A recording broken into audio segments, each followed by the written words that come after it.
it's not working. Imagine that. Yeah, I'm over it. I do All not right, care about let's see if it's Facebook.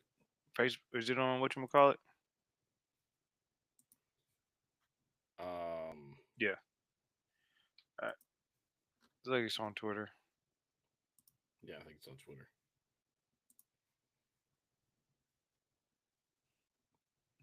How do I send this to the group chats? Send it out.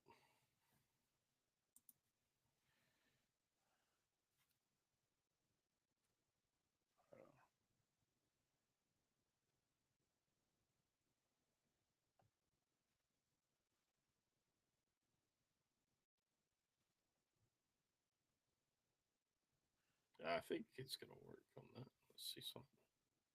Say what? I think it's looking at something here. Say what?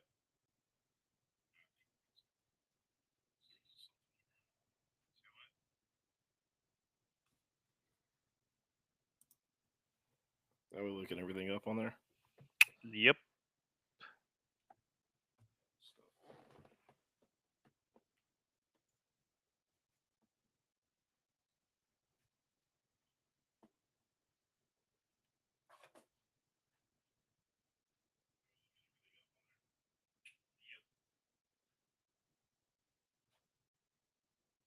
All right, let's do this thing. Here we go. Five, four, three, two, one. What is up, everybody? Thank you for joining us here on the Welcome Home Podcast. I am your host, Famously Garnet, and joined by my host Q. What it do, y'all? What it do? And in today's episode, we're going to review the weekend that it was for Gamecocks athletics. Obviously, South Carolina had a huge series this past weekend against number 12 at the time, Oklahoma, and just unfortunately just weren't able to close that one out.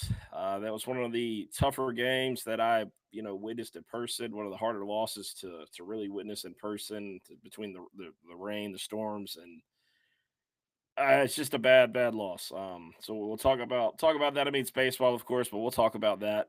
Basketball, right? NIT, South Carolina. They say, hey, we don't want to go to NIT, so they say no bid, no thank you. So we're going to talk about that. We're going to talk about South Carolina denying the bid to go to the NIT. They're not the only ones. LSU, Wake Forest, other P5s, big time schools, P4, excuse me, that also denied the bid.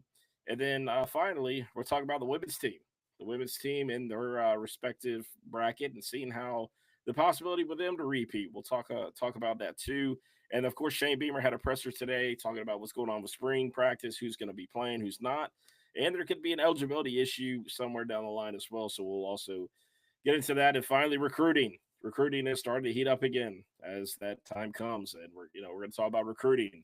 As we said, it's a marathon, and obviously with South Carolina's past season, they had 9-win season compared to the year prior to have a 5-win season. Things are going to obviously be better there, so we're going to get into that. Q, let's start right off with the Diamond Man with South Carolina baseball. They just did not get it done in this one. You lose your first game. The bullpen, really let you down in this first one, right? Your starter Brandon Stone just had a rough outing, and then ultimately South Carolina responded. They had some great runs in the end there, and they responded, but they lose by a score. I believe it was 8-5 was the final in that one. Yeah. Second game, Second game, South Carolina's bats come alive, and do they ever? They come alive. They win by a score of 11-5, and then Mm-hmm. finally, the last game, South Carolina falls in extra innings, 6-5 to Oklahoma. South Carolina led Oklahoma 5-3 in the ninth inning. With 2 outs. Yeah, With two yeah, effing outs. yeah. We lost it the most South Carolina way ever. 2 outs, bottom of the ninth. Literally need 1 out to win. Um, our infield let us down. Point blank period. No excuse. Our infield let us down on that last game. Um, Another issue I had in the last game. There's losing and then there's beating yourself. That was a clear, undeniable, undefined I beat myself situation. You're up 3-1. You gave up 2 runs. Even if Evan Stone was didn't trip over his feet, that was giving up. That was you not having command of your pitches, and you left one hanging. That's what that was. You left one hanging, and it was what it was. But we did what we need to do to come back there. That was fine. If you cover second base, we get the force out. In turn, we win the game by 1 run. I don't care if it was a fourth of a run. A win's a win. I'm disappointed because that was not an issue we had going into the series. Our issue, we thought, was going to be we were going to give up way too many home runs.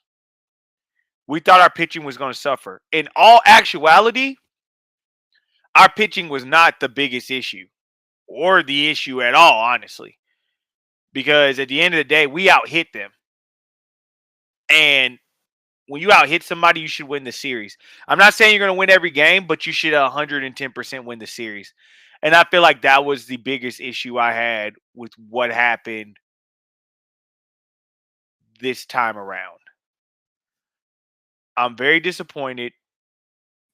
I can't say I'm shocked. That's not true because I'm definitely not shocked.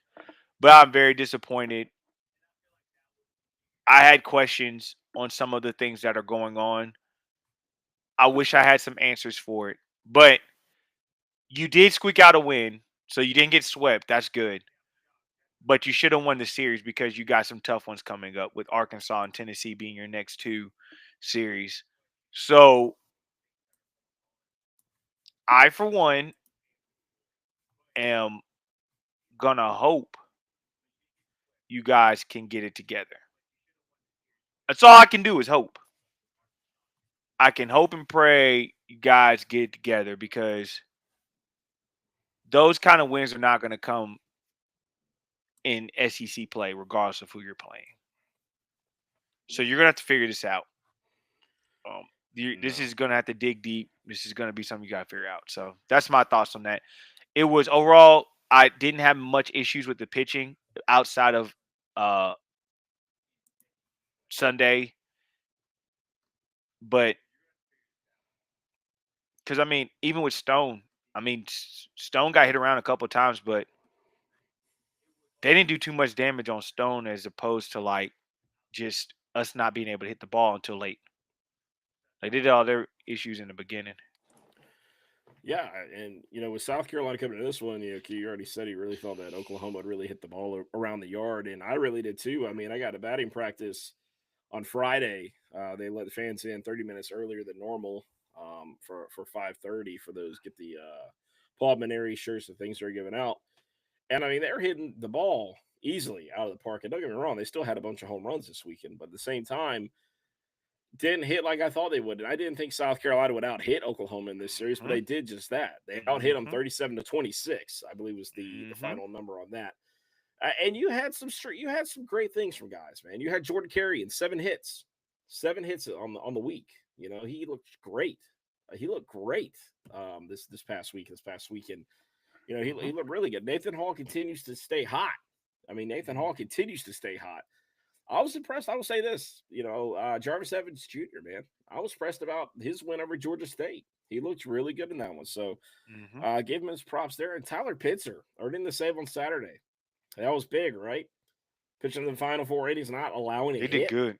He did good. He gave up 1 unearned run, but struck out 6.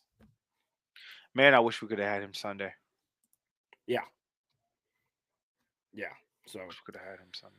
And I will give the staff props on here too. Oklahoma has stolen over 40 bases this season so far. South Carolina really honed in on that this weekend and threw out a couple guys, 3 or 4, I think 3 guys, if I'm not mistaken. So give South Carolina props there too, man. They did what they needed to do to get to the point of winning, but ultimately could not, take that extra step to winning. And that's where it's frustrating, right? That's where this loss is extremely frustrating because it was right there for them. It was right there for them, and they just weren't able to do it. So, obviously, you look at Arkansas going to Arkansas, but first you got a tough one. You got a tough one at Segra, right there, Columbia this week against College of Charleston. Yeah, at Segra Park. We'll see how That's a that tough goes. one, man. We'll see how that That's a goes. tough one. Yeah, Yeah, we'll see how that goes. so that's tomorrow night or today if you're listening on Tuesday of the Welcome Age Pod. So Correct. that's gonna be a tough one. Well, it is. It is. So, I mean, if they can bounce back, that'd be good. Um, I want Bakes in the lineup. I want Bakes. Like, I can't express that enough. I really want Bakes. Like, we can't keep trotting out people that are injured. Let's put some healthy guys out there. The only way you're going to get better, as you and I both know, is you got to have at bats. You got to have some pitches. You got to have this. Got to have that. You need, in my opinion, Bakes needs to be out there. Yeah, yeah. Yeah, no, and I won't agree with that. I like Bakes. Obviously I like Crawford too. I just there are points with Lee Croy. It's like, what are we doing? But I will say this weekend wasn't his worst weekend. It really wasn't. And here's a killer thing. The thing that really hurts is that this team, the fielding, up until that final inning in the ninth inning against Oklahoma, was doing great. Mm-hmm. I mean, making some fantastic plays. And then that bad boy happens. That hurt. I tell you, That hurt. I'm not gonna lie to you, brother. That hurt. it never fails. It doesn't. It doesn't, man. It doesn't fail. It honestly, it never fails, and this is just fails. it's on par being a Gamecock sometimes. There you go. It's on par being a Gamecock, but we'll look. We get past that. Softball, a series win over Georgia. Walk off, baby. Very impressive. Those girls Very are good. impressive. There, that comes down to coaching. That shows you coaching plays a huge role on that diamond over there. I am impressed with Ashley, bro. I'm impressed. That woman is absolutely a coach's coach. She is doing wonders in that first year. And for her to be one run every game against Oklahoma, the best team in the nation, and then you come in and you're playing Georgia and you're able to get 2 or 3 to win your series is big. After a letdown loss against, Coastal Carolina. So you're able to turn around, do what you need to do. It means a lot. I think that's huge. It means a lot there, and so I'm impressed with them. They can be down, but they're never out. That's my goal. That's my thing with them. They can be down, but never out. Yeah. So I think they're gonna be hard to beat come tournament time. They're gonna be hard to beat. Yeah, they will, man. That is a great squad, and to see that first win come in SEC play and come in early too, man, against a Georgia squad that is very, very good. Correct. To have that SEC win coming in early. I mean, obviously you get swept by Oklahoma, but that wasn't enough to move the voters and to upset them because they obviously gained respect off of that. Correct. Series. So give them the props there, man. And now we turn to the next series, and with Gamecock softball, like I said, I think they're going to be fine. I think this team is going to be seriously fun to watch this year, and the fans need to just jump on because this team is a lot of fun to watch. And like I said, it's going to be fun. It's going to be great for them moving forward. And it seems like they're selling the place out, or they're getting close to selling it out if they haven't sold it out. So they're getting close. Oh, yeah. So I think they will. They're doing the thing over there. Now we'll move it to the men's side of things. Obviously, here we were all under the impression, sources and everything said that if South Carolina was to receive an NIT bid, they would indeed accept it. And this is after Texas, doing what they needed to do to be a tournament team in the NCAA tournament. And look, it sounded like South Carolina was going to be an NIT team, just like LSU. We thought these two teams would accept the bids of the NIT and move on. Well, we got news late last night that was certainly not the case, and it caught everybody off guard. And when I say everybody, it caught everybody. Well, everybody. I found out a little bit before that. Word got out that it could possibly happen where we wouldn't do it, and there's a lot of factors that went into that. So you got logistics, you got injuries. If you remember, Colin was playing damn near on one leg. So you just have injuries. You have a lot of things that factor into not taking that bid. And I want to be very transparent and very clear. That was a 12-20 team. Like, at the end of the day, they were 12-20. If you want to see them play more basketball, I'm sorry. It just, right at that moment, it just didn't make sense. That was you have to look at it from a holistic standpoint. That was a very taxing season. That season hurt. It hurt a lot. That was hard. That was a rough effing season. It was rough on Lamont. It was rough on the Q-Zip squad. It was rough on all of us. There are people that were all for Lamont last year that turned your back so quick this year. I'm disappointed, to say the least, at some of the comments. I'm not understanding how some of you guys are flipping this situation. Because no, everybody has not met with Lamont yet. They haven't had exit meetings. It's nothing to do with exit meetings. It has everything to do with this season was rough. They scraped to. Imagine going 10-3 and ending up 12-20. That is rough. That is a rough stretch right there in its own.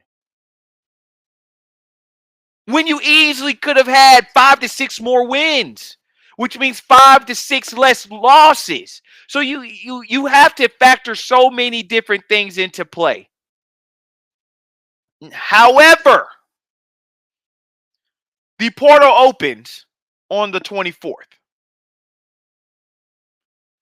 I think getting your board together is a little bit more important than being in the way of the women's basketball tournament. My thoughts. Don is going for a repeat, and I think that's where our focus needs to be. Don's going for the repeat. Let's focus on the repeat. But there were some things behind the scenes I will not talk about that are going on, that were going on, that just, it did not work out. And it's fine. It's okay. It's not like we were a 17-15 team, whatever the case may be, team where we were close to the tournament and we didn't make the tournament, so now we're going to the NIT. That's not the case here.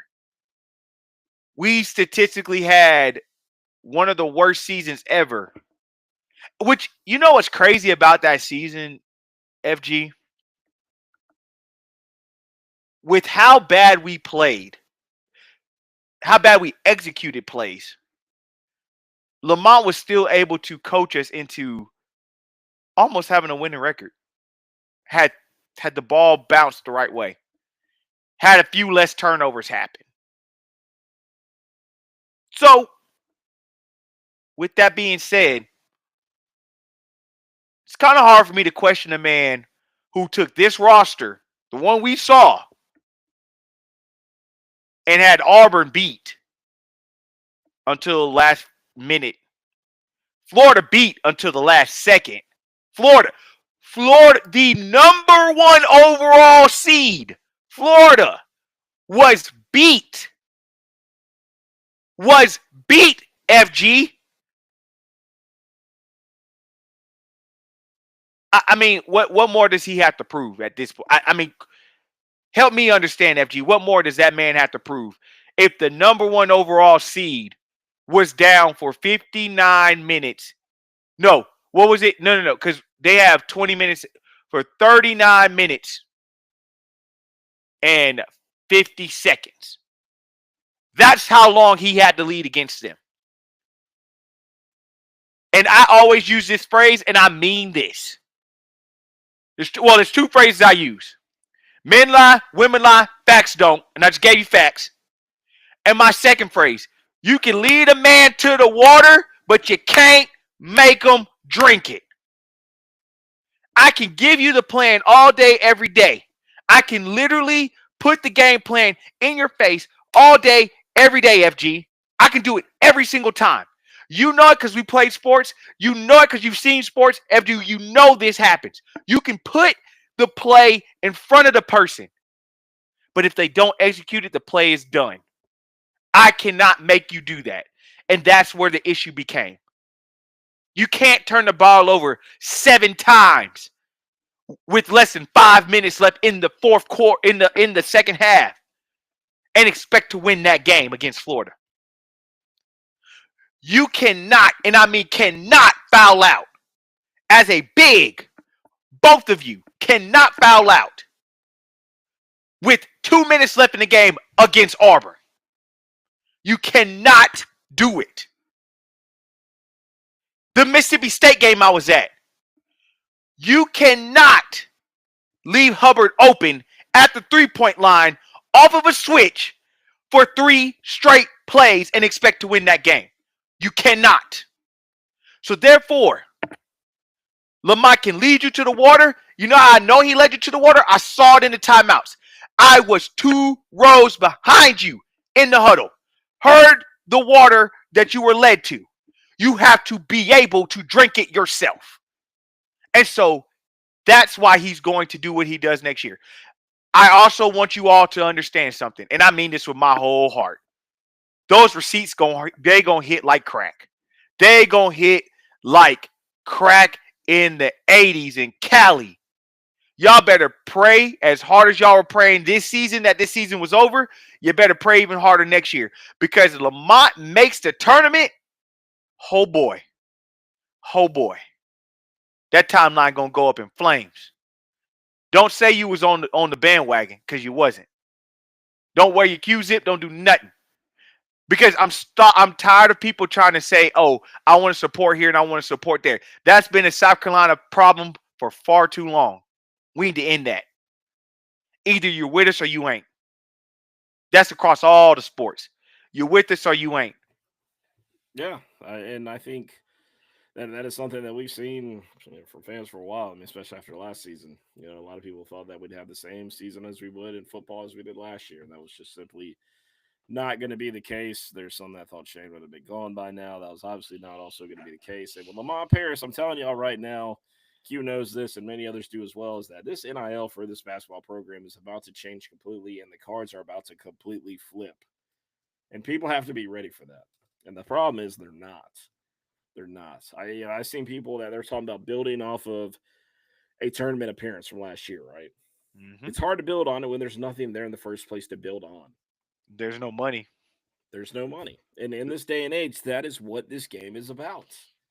It's simple. Whether you want to believe it or not, whether you still have your head in a hole, I don't know how much longer you're going to keep your head in that hole, but if you keep your head in that hole, that's fine. That's up to you. But things aren't going to change. Things are not going to change. This is the world that we live in now. It is what it is. These kids, they drive nicer cars than you'll ever drive. These kids live in nicer houses than you'll ever live in. These kids will make more in a year than you'll see maybe in 10, if not longer. This is the life that we live in, and either A, you either suck it up, buttercup, or B, quit watching sports or college athletics, because it's not going to change. Mm-hmm. We are where we are, and this is going to be the way it is. It's simple. There's no change to this. Pretty straightforward, if you ask me. What you're seeing is what you're seeing. It's not going to change. Could they do something here and there? Possibly. But at this point, Pandora's box has been open. And you ain't closing it. Mm-mm. It's over. They had their opportunity. The NCAA had the opportunity. Why they still exist, I don't even understand. It's not like you do anything. You know? You guys just it blows my mind. It absolutely blows my mind. But, all right, like you said, Q, I mean, things are going to change. And, that time is now. That time is now. The portal is open. Kids are entering the portal left and right. There are some local guys to keep an eye out on. There are local, I would say, out-of-state guys not too far away to keep your eye out on. And as we get those names, we will let you know. We will let you know. That's facts. That's facts. There's a guy. There's a UNCG guy. Keep an eye on him. Don't know where that's going to go, but keep an eye on him. He entered the portal today. Keep an eye on that. Mm-hmm. Okay? So there's a lot of things that are changing, but yeah, I just you gotta just trust the process at this point. You gotta trust the process. If you were able to trust the process with Shane, you're able to trust the process with Lamont. That goes for any other coach. Yeah. It goes for any other coach. If So this was around when Don first got here, boy, y'all would have wanted her yeah, fired after year 2. yeah, don't even. Y'all would have wanted her gone. Yeah, yeah, that is a whole different world, old Don, man. Now, yeah, kid, we've talked about basketball. Let's talk about the women's team now. The women's team in the bracket, they've got a good one, and I tell you what, I get. Dawn was upset about not being the number one overall seed, and obviously a lot of people are kind of surprised that she wasn't. And she's got a point. If the schedule doesn't matter, then why keep scheduling all these top opponents if the schedule doesn't matter? If they're not going to take any of this into account, because South Carolina by far had the toughest schedule, and it's not. You can't argue that. You can't argue that. The facts, the stats, they all back it up. So what's the point even arguing? It's like college football, the playoffs, right? What's the point of scheduling these opponents if it doesn't matter? Strength of schedule doesn't matter. And I talked about this on the last episode that this strength of schedule, because of what South Carolina did, was not going to matter, and it's going to be just like college football playoffs. And here we are. South Carolina is the one seed over there in the Birmingham. They're the on the other side, but they are not the overall number one seed. But here's the thing: the draw they got. That's all I'm saying. The draw that they got Boy, I in tell the you what. Birmingham 2 side. Oh my God. Here, let's break it down. All right. Man, South that's a beauty. Carolina, they start out Texas Tech. Okay. They No, start against Tennessee Tech. Texas Tech. Tennessee Tech, Texas Tech. But Tennessee Tech, I can't read. My glasses are, everything's really, small over here. But, and then you either play Utah or Indiana. Okay. And then off of that, you're going to probably play Alabama or Maryland. Okay.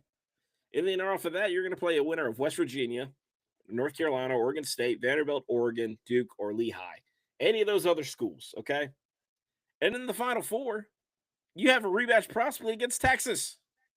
Or you might run into a Notre Dame team, which is a really good Notre Dame team, by the way. Neither Like, one wants those problems. they don't want that smoke. And let's say if TCU finds a way of doing it with Van Lith, my goodness, do we need to remember how that game went? And see, so when I look at the bracket, we got the easiest route. Hands down, we got the easiest route. The one who got screwed the most, I fear, is UCLA, which is the number one overall seed. I fear UCLA is the one that got screwed the most because NC State is a dangerous number 2. Ole Miss is a dangerous number 5. I am a huge, huge, huge Grand Canyon fan. All of us are. We really all are. LSU healthy will be a problem. Sure. Second one that got a tough draw, personally, you could argue that Texas got a pretty tough draw because Tennessee's in that bracket, and if they get hot at the 3-point line, that's gonna really hurt them. Notre Dame at 3 is a telling story. That Louisville team is nice. That Michigan team, you remember at the beginning of the season, it's another team that spreads you out and can make things happen. Yeah. But you could also make an argument for USC Junior over there. Yeah. USC Junior, because UConn is their number 2. Kentucky's a scrappy group as their number 4. Mississippi State does not get the credit it deserves. I really think Cal's going to lose that game. Essentially. And you got a stingy Oklahoma team. And so I like where we're at with it. I'm intrigued to see where we can handle business, who we get the next round. And we go forth from there. So let's see how these things play out. I'm intrigued. Let's see how this plays out. Yeah, I am too. So we'll talk more about it, on Thursday as South Carolina gets prepared to play Tennessee Tech at home. We'll talk about more of that. I mean, look, the path is there. The Correct. repeat tour is set up perfectly for them. That they wouldn't run into that UCLA team until later, or LSU. I mean, it's set up. It's set up for them, and now it's time for them to go do it again. Now it's time for them to go do it again. I mean, I won't be surprised if one of these teams does, they make it, a tough matchup.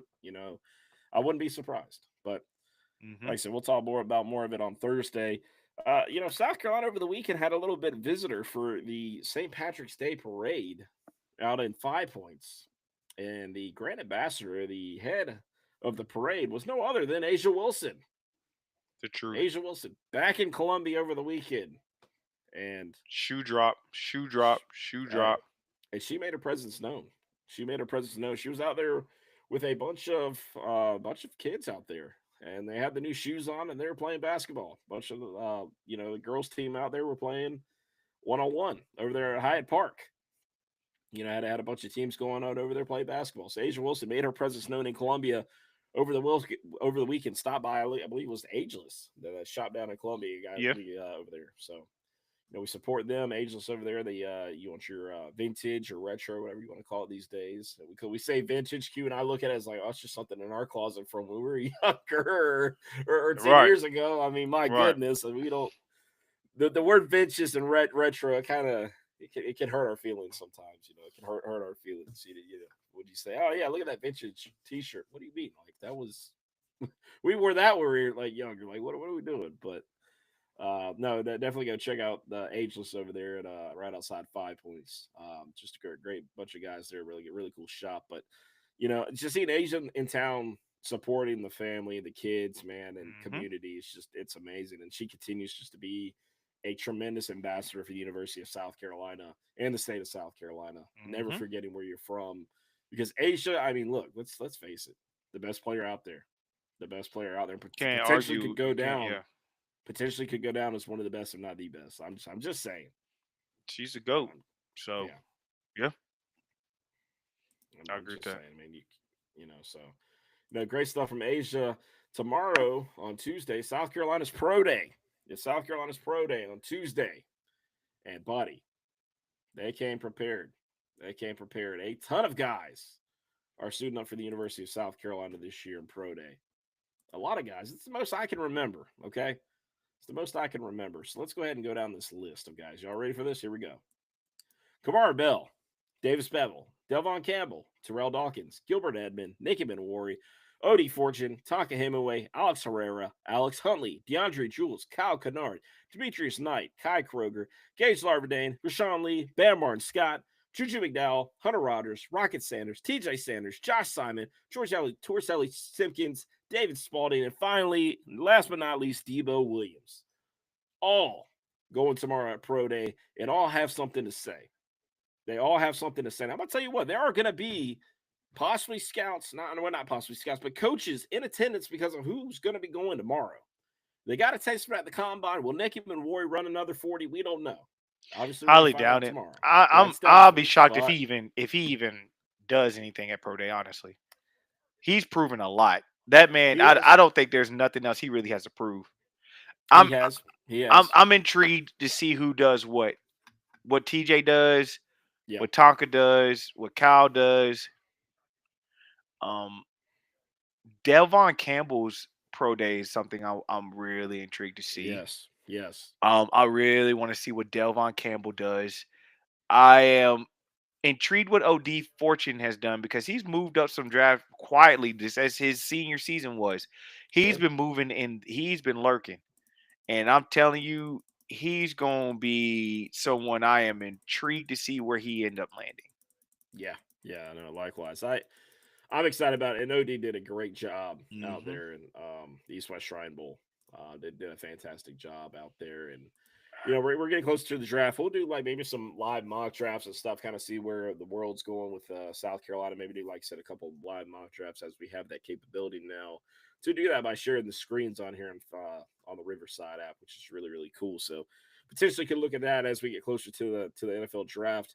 I mean, these guys have a chance to make a statement tomorrow. I would also be surprised if Nick doesn't. If Nick does participate in any drills or anything tomorrow. However, Nick is he's a warrior. He's a guy that if he doesn't get what he wants, he's going to try and go again to get what he's looking for. So, we'll see. We'll see if he does anything. That's just Nick's mentality. Is some people may forget, but he is a fighter. That is a guy that doesn't stop until he gets the end result that he's looking for. So we'll see about that. Like I said, he's definitely first round talent. A lot of guys haven't ticked around that 15, 20 range, maybe to the 25 range, somewhere in there. Hmm. With the NFL, we don't know, but we'll obviously see as we get closer to that time. I can see it. I can see it. Okay, I see a lot of guys making some steps tomorrow. I can see a guy like Debo Williams who didn't go to the combine, but he's a guy that's got a lot to show, man. Hmm. Potential, like I said, a Delvon Campbell. I'm high on that one as well. There's a bunch of guys like I would not be surprised to see signed UDFA's around the country and Correct. ultimately find themselves on a practice squad and maybe find themselves into the roster. I mean that happens. That does happen. So we'll see where all that goes. Q, South Carolina had Shane Beamer on this week. He came actually today on Monday. He had a little bit of a presser. He talked about what to expect for Gamecocks and this springtime. And he had a couple guys they're going to be out to the during the spring. Michael Smith is one of them, the talented tight end Hmm. that is expected to do a lot for South Carolina this upcoming season. And the new guy out of Georgia Tech, that's a new one as well. That he's going to be missing spring. I believe Caleb Williams was another name to look out Yes. for. So you got a couple guys that And are Bruder Baker participating. and Brew And Baker. Bruder Baker, yeah, Ryan Bruder Baker's not going to be participating as well. Damala, our freshman O lineman, he's gonna be out. Yeah, But yeah, everybody will be healthy come the time it needs to come. And Michael really Smith does not have to prove anything, so he's fine. yeah. It sucks for the freshmen because I really wish they were ready to go, but yeah, he has nothing to prove. No, he really doesn't. He really doesn't. Hmm. A little bit of a red flag. I'm not saying throw the red flag up yet, but it's a little something to be concerned about at this moment. Razul Faison's eligibility may be up in there at the moment. They are working through some things. The staff does remain optimistic. They believe he will be ultimately cleared. But Q, that's something that South Carolina, not to say they need to worry about, because I believe the running back room is going to be fine. I mean, this running back room is set with a lot of talent, a lot of great guys in that room. But it's a problem that South Carolina does need to face. I think we all agree on that. It's NCAA unfortunate. being the NCAA, I'm not shocked. Always something. It's always something with them. It never Always. fails. I can't wait till they're not the governing body anymore. That day is going to be beautiful. That day is going to be absolutely beautiful when that's no longer the case. Now, we'll talk about some recruiting cues. South Carolina, obviously, is about to get really started there. Interesting quote coming out of today, I believe it was, or it was yesterday, but I think it was today. But a high 5-star guy for On3, somebody that On3 likes a lot, taught about South Carolina in a very good way. And that is Carter Meadows out of the D.C. area. That's a 5-star 2026 edge. Said that South Carolina is making it feel like a priority. Making it feel like a priority. So that is one to potentially watch there. That is a guy that's high 4-star, runs to that 5-star. On3 likes him as a 5-star. And so we'll see what that looks like. He's going to visit South Carolina, I believe, during the weekend of the spring game. So Yeah, he'll be here get all him on weekend on spring game. campus. Yeah, you get him on campus with Dylan. There's no telling how that's going to go. So that's really good stuff there. And then the Smoke Matthews, Samari Matthews out there is killing it at the camp he's at right now. Out there with the Jazavian Currency, by the way, putting on a show. So Hmm. how about that? That's a guy like I think South Carolina sit well with quite well. They sit quite well with him. And And then also, Zion will yeah, be committing on Friday. I think we should, as a group, pay attention to that commitment. yes. Um, so I would definitely be paying attention to that if I was Carolina fans. I would Yeah, definitely. Zion Gillis outside of right here in South Carolina, top Carver's offensive Bay. lineman. Yep, Harvest Carver's Bay. They Bay been it, good to us, man. Carver's Bay. it has it has, and South Carolina could go back to back to back with top offensive line in the state again. That'd be fantastic for that. Hmm. Kerry Adams announces that he will be taking his visit to South Carolina March 31st at the end of the month. That is 4-star cornerback Kerry Adams. So that is a Hmm. potentially a solid name to watch out for there. Because I mean, like, him and Torian Gray have a great relationship, but it's probably going to come down between Clemson, Michigan, Oregon, and South Carolina for Adams. Hmm. That's a great prospect out there. Correct. That is a really, really good prospect. So, we're getting recruiting is going to get hotter as time goes on, man. Things are going to get moving on, moving more. there's going to be a lot more to take away after the spring game and even in heading into the spring weekend. So, we'll talk about that when we get to it. Mm-hmm. Really cute. It's just, you always say there's a slower side of things, but it's just not with college athletics, man. It's always Not no more. something. No, Yeah, it's it's always always something something. going So, on. no, just keep your ears and eyes peeled. Like I said, Carolina fans, you got to just play the. This is not a.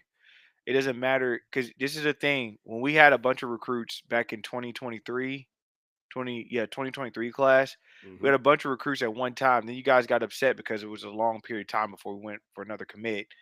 Now you're upset because we're not. Quit comparing yourself to everybody else. We need to run our race and we need to get to the end of our race. Not everybody else's race, our race. We'll be okay. Yeah, no doubt. And speaking of racing, Nick Harbor.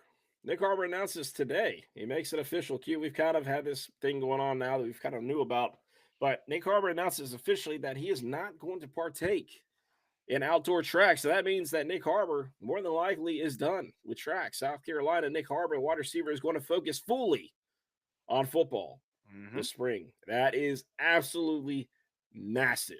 Yeah. When it comes to getting a wide Huge. receiver one, that's like I've said, I didn't need a portal guy. If Harbor's gonna be here ready to go, I didn't need anything in the portal.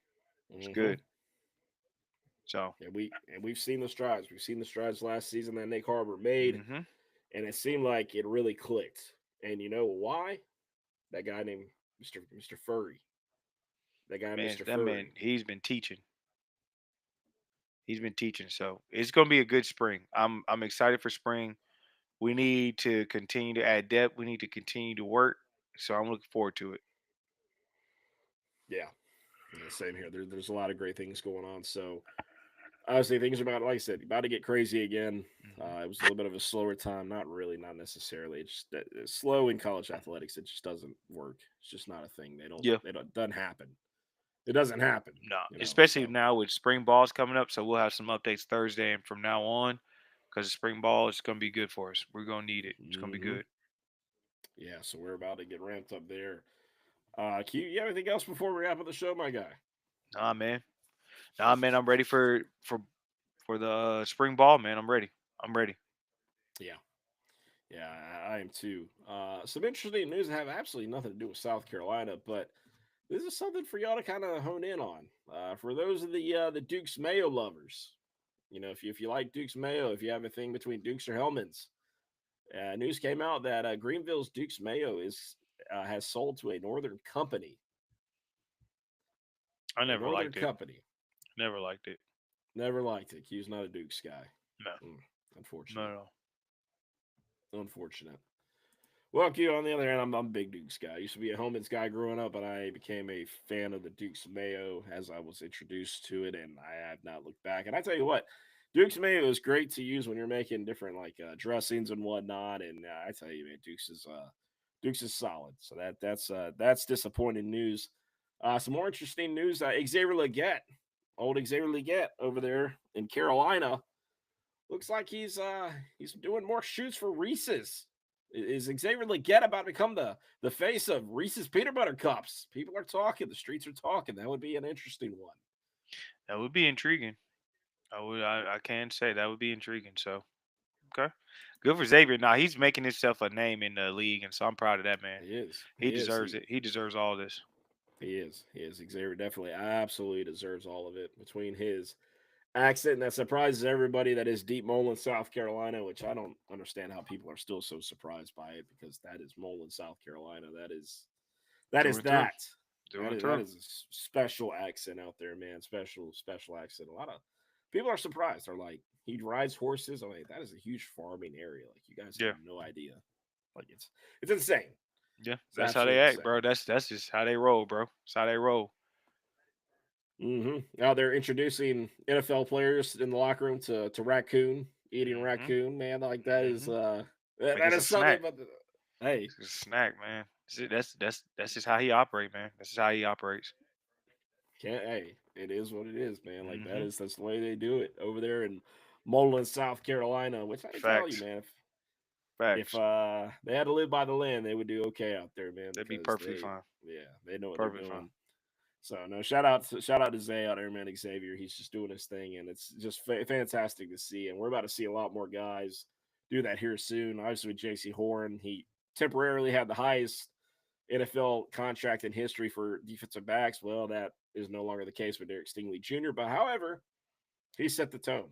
You know, he officially set Mm-hmm. the tone where DBs are going to make the money that they deserve because that is Correct. one of the positions that, for whatever reason, they don't pay as much as they should. You know, in the NFL, it's kind of interesting. You know, so shout out to them. Shout out to that. Shout out to J.C. Horn doing that, and really it, man. Q, the Under Armour also came out with a new commercial today. I don't know if you've seen it with Dawn Yeah, that Staley. commercial with Don and him. That's a good commercial, man. That's That's a a good good one. commercial. That's a really good one. That's a So good commercial. I highly recommend for y'all to look for that. The Mm-hmm. Under Armour commercial with Dawn Staley and the rest of the squad. That is really good stuff there. But Q, we'll be back on Thursday to talk about more of this bracket here of what we're looking at for the women's team. We're going to talk more about that. How Pro Day went for the guys. We're going to talk about how that goes, and then obviously South Carolina, big game against College of Charleston tonight. If you're listening at the Welcome Back Spot on Apple or Spotify, or tomorrow night over there in Segra Park. So we'll talk about that too. But guys, we appreciate y'all tuning in. We'll see you next time. Peace.